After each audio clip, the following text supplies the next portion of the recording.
कोकणातील प्रत्येक अपडेट जाणून घेण्यासाठी आजच माझे कोकणच्या सोशल मीडिया प्लॅटफॉर्मला लाईक, फॉलो आणि सबस्क्राईब करा।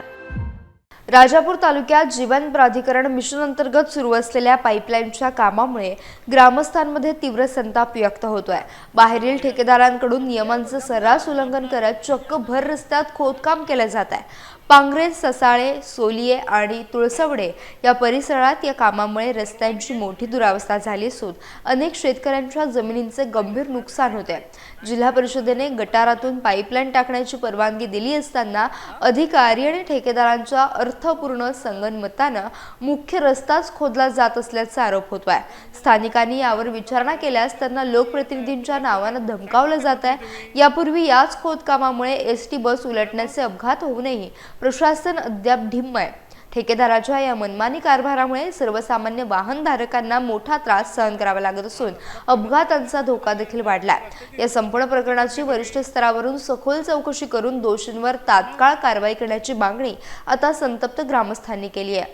हा रस्ता तुमच्या मालकीचा नाही, जी पाईपलाईन जी आहे ना ही इथे हो, मग मागे जी तिकडे जे पाईपलाईन आहे ते कुठून आले?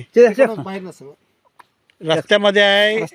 हो, रस्त्याने बाहेर मी समजा उद्या एसटी आली तर हा रस्ता जबरा ना, तो गाडी पलटी होऊ शकते, मुलाला नुकसान आहे। नाही मला सांगा ते रस्ता साईड पट्टीने आलाय की ते गटारातून? नाही, साईड पट्टी नाही, साईड पट्टीने आहे ना? हे बघा, हे काय आहे? हा रस्ता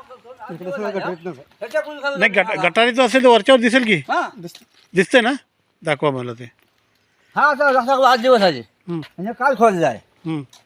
हा पहिला केलं असतं तर त्या साईडला मी बघितलं काय का? सगळं रस्त्यामधून रस्त्याची बाजूला खोदला, माझ्या गाडी अशी पलटी आली एसटी। हा एसटी पलटी झाली, बरोबर आहे। हे कशा माहिती पाहिजे मला जावायला माहिती नसता तो गाडी शाळेत नाही घेणार, अशी पुरी दबली गाडी, मग त्यावर नुकसान होतं मुलांचा। हो, शाळेची मुलं, हा शाळेची मुलं आहेत।